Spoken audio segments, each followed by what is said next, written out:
Deep in the heart of the emerald forest, where the trees whispered secrets and the rivers sparkled like diamonds, lived a clever monkey named Miko.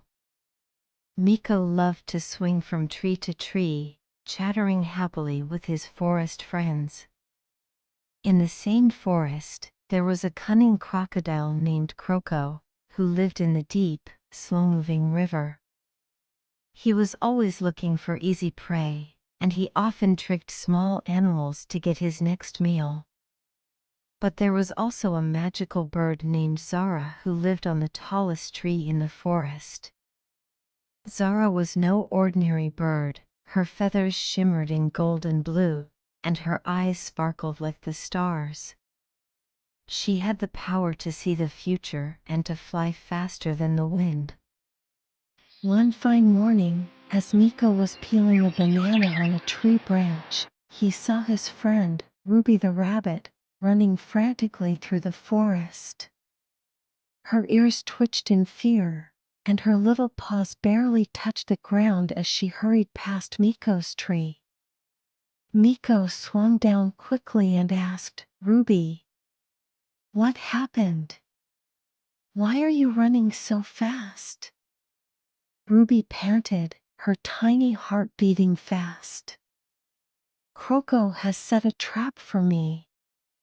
He tricked me into coming near the river by pretending to be hurt.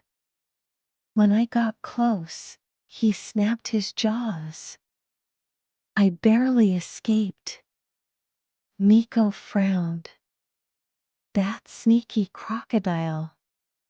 We must stop him before he catches you."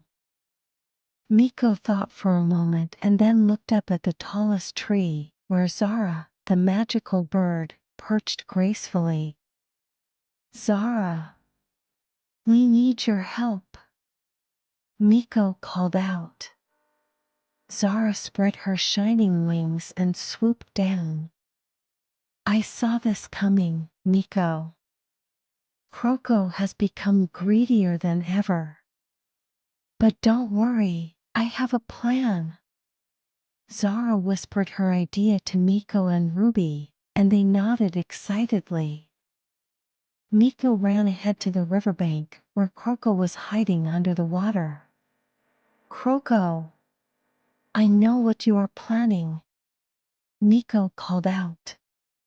Kroko raised his head slowly, pretending to be innocent. "Oh, little monkey, I was just taking a nap. Why do you accuse me?" Miko grinned. "I have something better for you. If you let Ruby go, I will tell you a secret. A magical bird lives in this forest, and she can turn animals into giants. Imagine how powerful you would be if you were 10 times bigger." Kroko's eyes widened with greed. "A giant crocodile? I would rule the forest." Miko nodded. "Yes.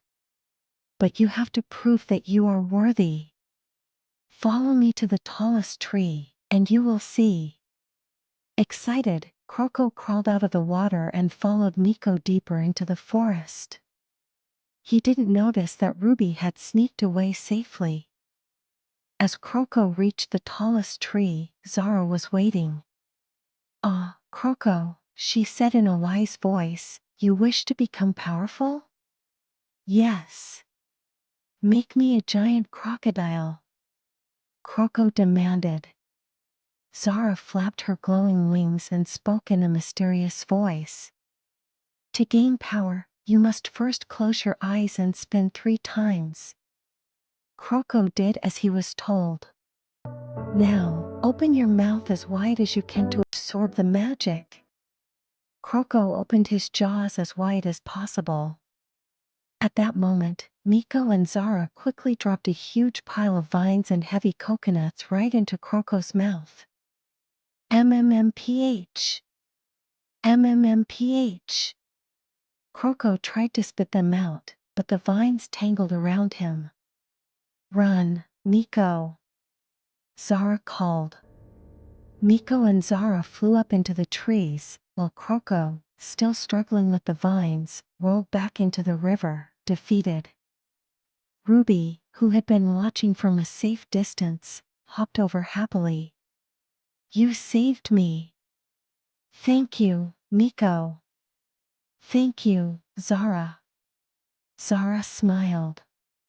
"Remember, kindness and clever thinking will always defeat greed." From that day on, Kroko never dared to trick anyone again. Miko, Ruby, and the other animals of the Emerald Forest lived happily and safely under the watchful eyes of their magical protector, Zara. And so, the forest remained a place of wonder, adventure, and friendship for all who called it home.